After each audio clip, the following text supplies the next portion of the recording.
A paz do Senhor, irmãos. Hoje estamos aqui com um vídeo de escatologia, sobre escatologia, a respeito dos últimos dias, certo? Dos finais dos tempos. Aqui na lousa nós podemos ver uma trajetória desde o último profeta, lá que seria, na nossa Bíblia está organizado como Malaquias, o último profeta da Bíblia, colocado ali no cânon, Malaquias, o último profeta do Antigo Testamento. O período entre o último profeta até João Batista, chamado período intertestamentário, que dura mais ou menos 400 anos, certo?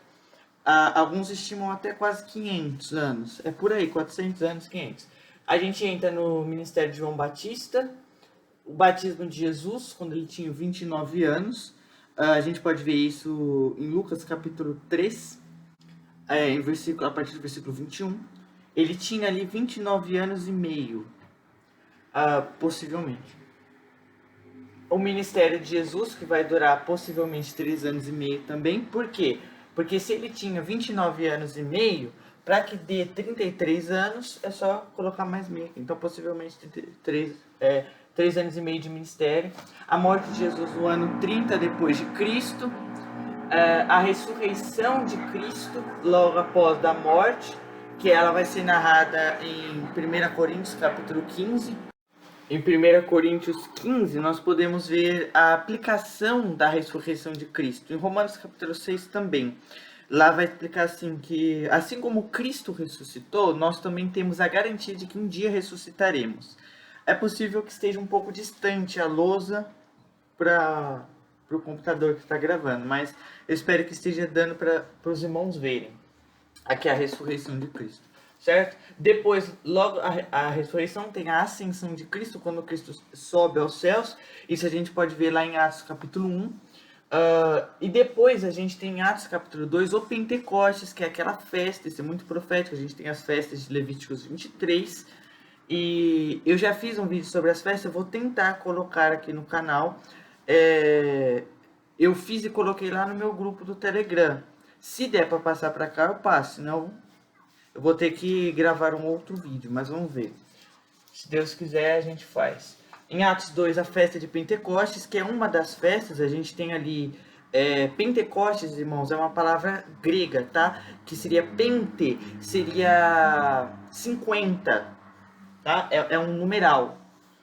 Depois a gente tem aqui a história da igreja, que durou do ano 30 depois de Cristo, que é a morte de Cristo, a ascensão, até hoje, por isso que é 2021, até hoje, a história da igreja. E aí, a história da igreja ela é resumida em Apocalipse capítulo 2 e 3, onde a gente vê as 7 igrejas do Apocalipse.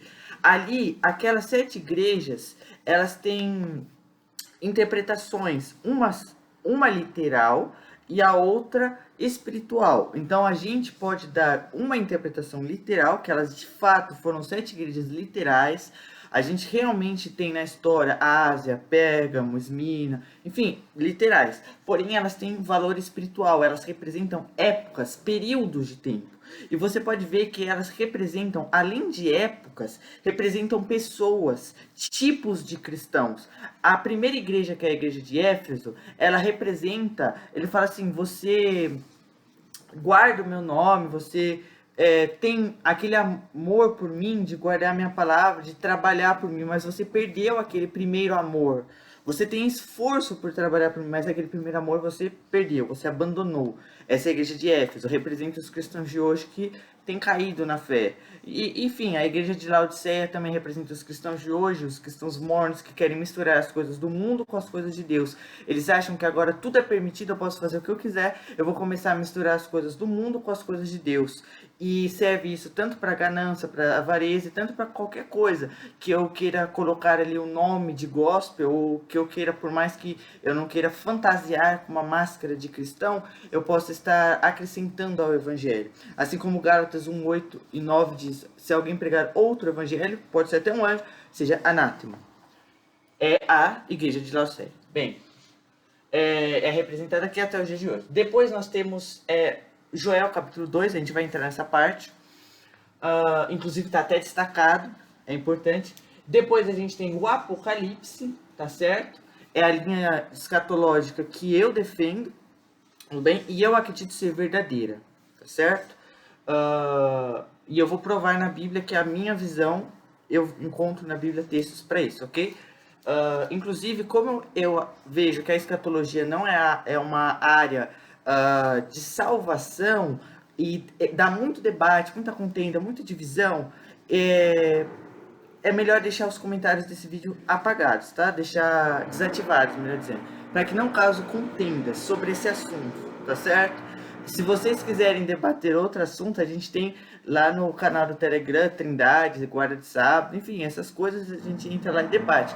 Agora, escatologia não, irmãos, isso não. A Bíblia deixa bem claro que existem pontos secundários que nós não temos que combater, não. A gente tem que respeitar, tá certo? Lá em Romanos 14, certo? Então vamos lá.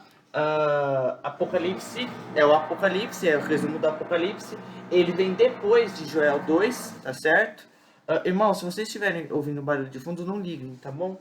Barulho de furadeira, mas tá bom, amém.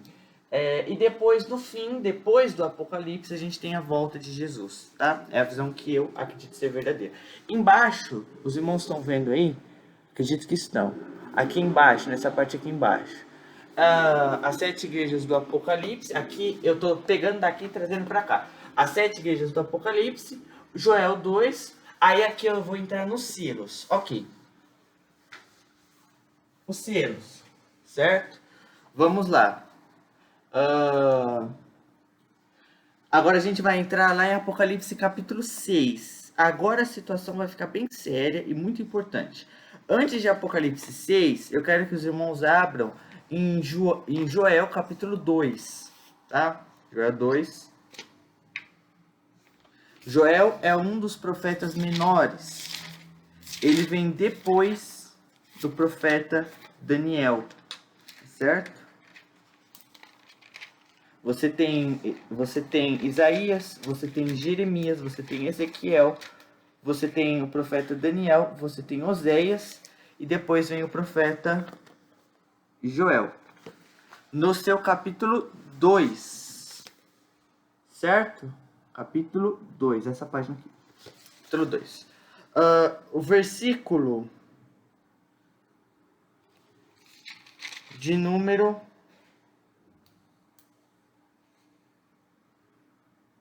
28.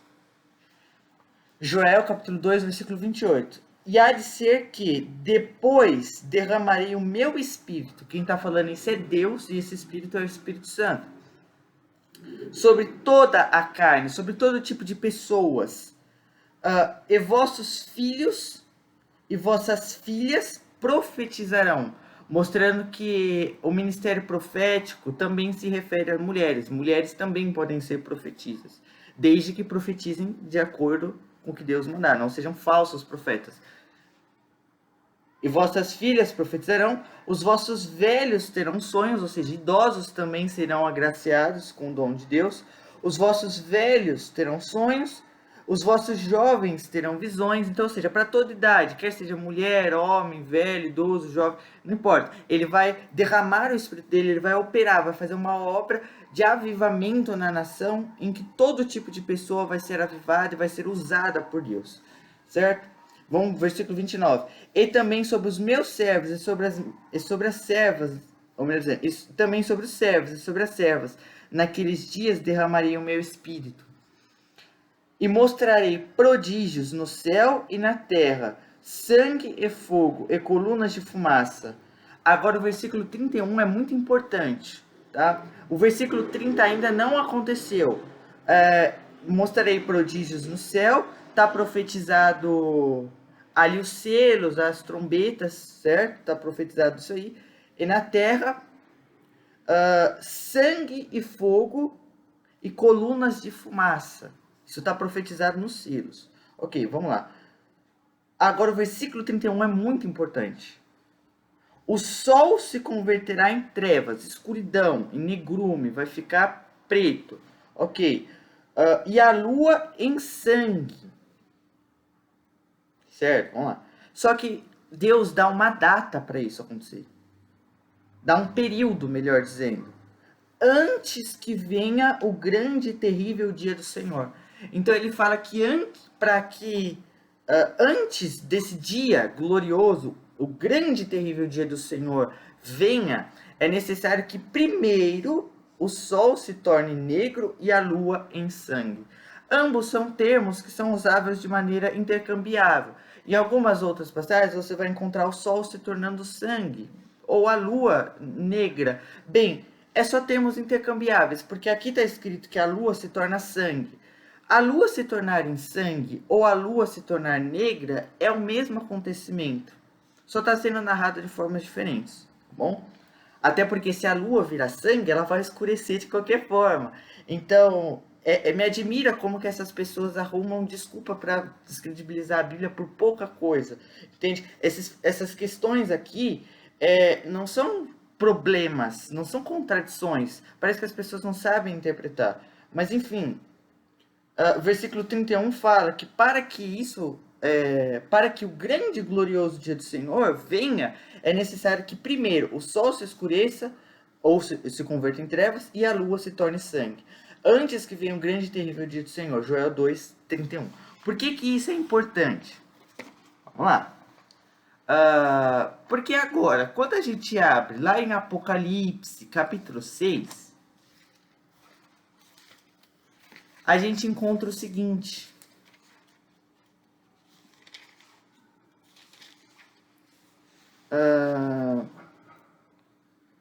Versículo 12, Apocalipse capítulo 6, versículo 12. E, havendo aberto o sexto selo, olhei, e eis que houve um grande tremor de terra. Esse aqui lá no grego, seismos, terremoto, megas, um grande tremor de terra. E o sol tornou-se negro como saco de silício. Silício é um elemento químico, negro, certo? Como saco de silício. Aqui é saco de pano de saco de crina. Então é como se fosse assim: o sol ele se torna negro, ele se escurece, e a lua se torna sangue.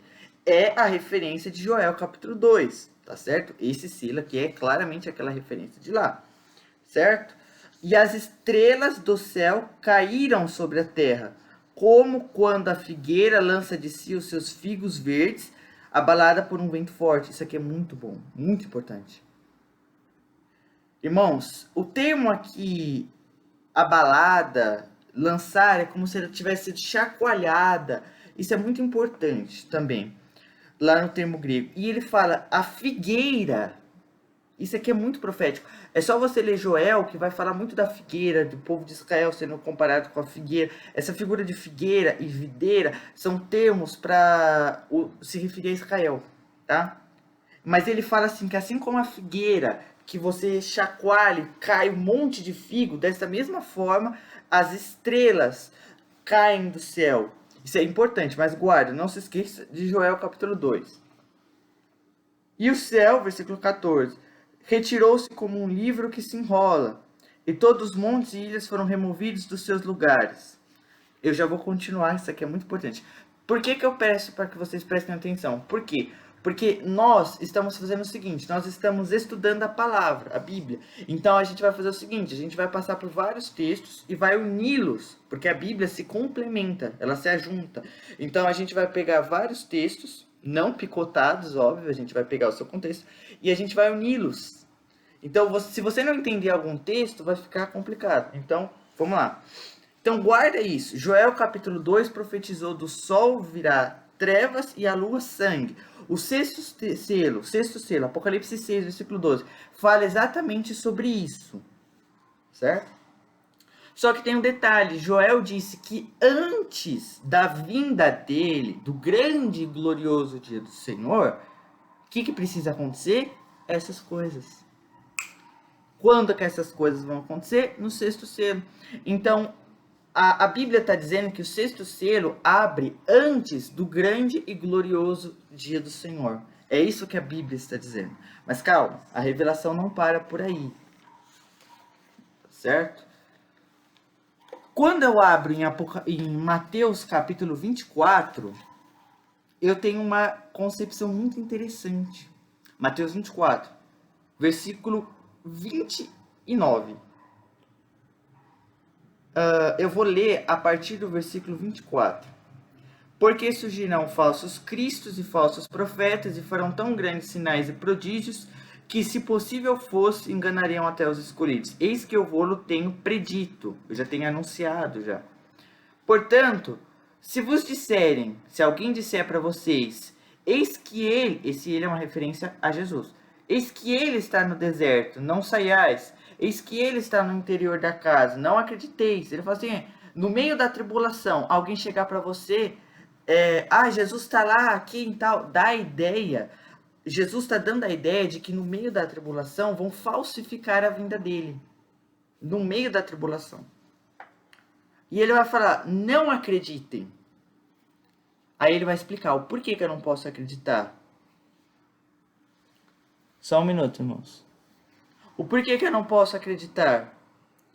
Versículo 28. Porque onde quer... Não, versículo 27.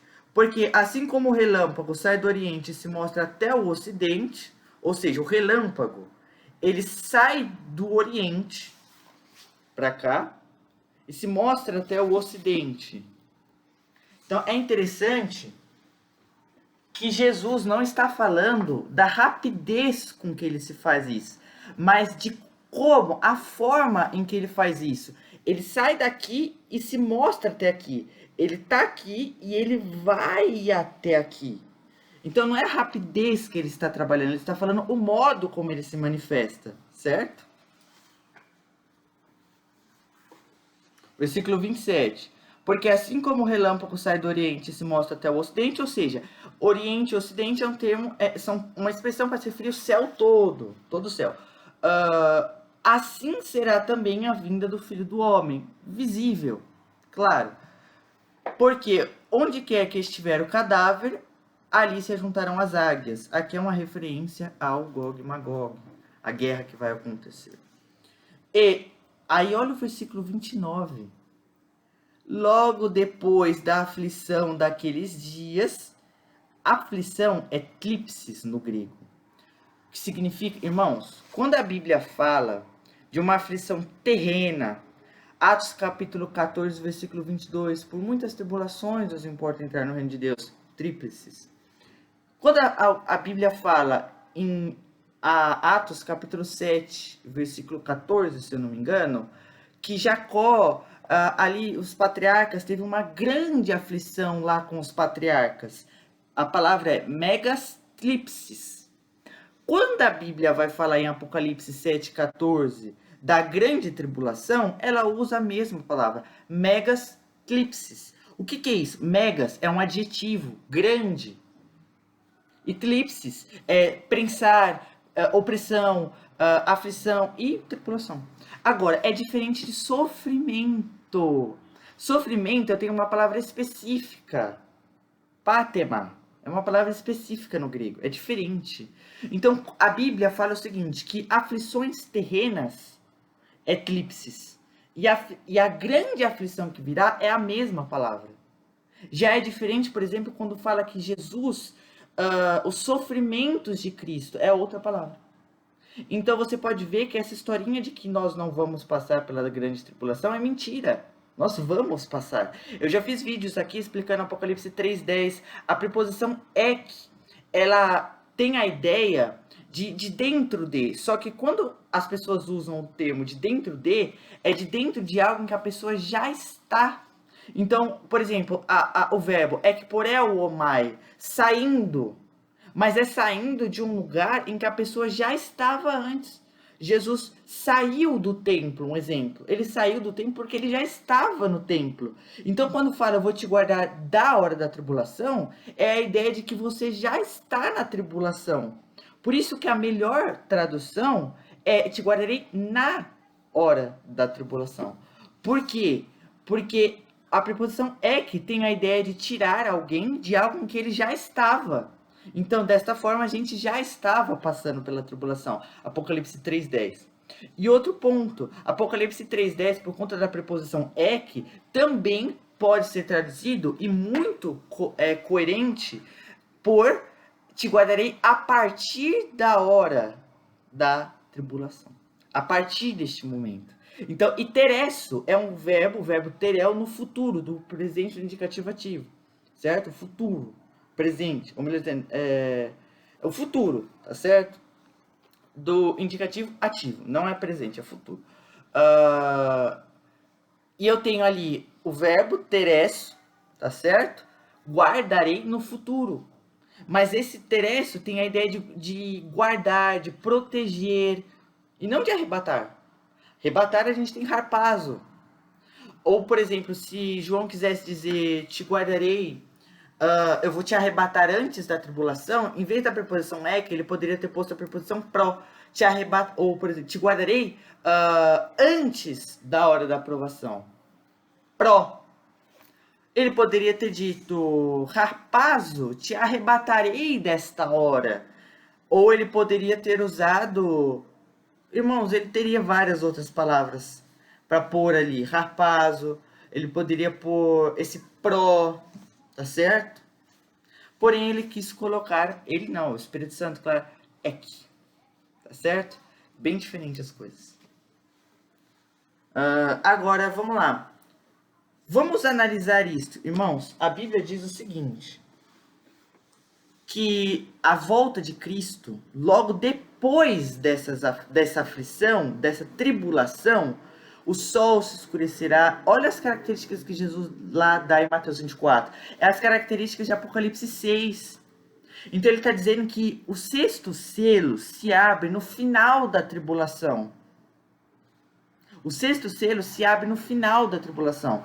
E lá nos últimos versículos do capítulo 6 de Apocalipse, está narrando já a ira. Então, essa história de que a grande tribulação é a ira é desmistificada aqui agora. Morreu. A Bíblia matou. Por quê? Porque se a grande tribulação fosse a ira de Deus, eu tenho muito problema. Porque o sexto selo, de acordo com a cronologia bíblica, abre no final da tribulação. E logo após dessa tribulação, o que acontece? Ou melhor dizendo, o sexto selo abre depois dessa aflição que vai vir. E o que acontece? No finalzinho já vai estar narrando, lá no capítulo 6, vai estar narrando a ira. Então a ira não pode ser a grande tribulação. Entende? Certo? São coisas diferentes. Lá em Romanos 5, quando fala que justificados, pois, pelo seu sangue temos paz com Deus, e agora que a gente foi justificado, a gente não vai passar mais pela ira, ali é ira, meus irmãos. Tudo bem? Ira. Mas aqui que está a questão. A grande tribulação não é ira. Alguns perguntam, mas qual o propósito da igreja estar na terra? Irmãos, vários. 1 Pedro capítulo 1, leia lá, tá certo? Atos capítulo 14, versículo 22, 2 Timóteo capítulo 3, versículo 12, Atos capítulo 13 e capítulo 14, vai ler lá, tá certo? É interessante que as pessoas falam assim, que Deus guarda o justo de suas aflições, que muitas são as aflições do justo, mas de todas o Senhor o livra. Interessante que o texto não diz que as pessoas não têm aflições, mas que em meio a elas Deus livra. E isso é contido em todo o Novo Testamento. Na Bíblia não existe o contexto de alguém ser livrado, não passar tribulações, mas na Bíblia existe o conceito de, estando na tribulação, Deus proteger. Aí a pergunta que eu faço, e Noé foi arrebatado ou foi protegido na terra? E Ló foi arrebatado ou foi protegido na terra? Mas aí você está pegando coisas do passado. Foi o próprio Jesus que disse em Lucas 17 que a vinda do Filho do Homem seria comparada aos dias de Noé e comparada aos dias de Ló. Então, irmãos, eu espero que tenha ficado claro. Eu vou ter que parar porque a bateria do computador está acabando, certo? Mas eu espero que tenha dado para vocês entenderem. Então, leiam, comparem Joel 2, Apocalipse 6 e Mateus 24. Comparem. E outra questão importante. Em 1 Coríntios capítulo 15, está escrito que lá a partir do versículo 51. Eis que vos digo um mistério. Na verdade, nem todos dormiremos, mas todos seremos transformados. Então, olha aqui que interessante que ele está falando. Em um momento, em um abrir e fechar de olhos, isso aqui não é o arrebatamento, isso aqui é a transformação do nosso corpo. Mas todos seremos transformados em um momento, em um abrir e fechar de olhos. A transformação, a glorificação, ante a última trombeta. Porque a trombeta soará e os mortos ressuscitarão incorruptíveis e nós seremos transformados. Aí ele está falando da transformação, ele está falando do arrebatamento. Olha que interessante. A transformação do nosso corpo é dessa forma. O arrebatamento é visível. Tá certo? Vamos lá. Ante a última trombeta. Aí eu pergunto para você. Ante a última trombeta? Qual que vai ser a primeira? É a minha pergunta. Última trombeta, qual será a primeira?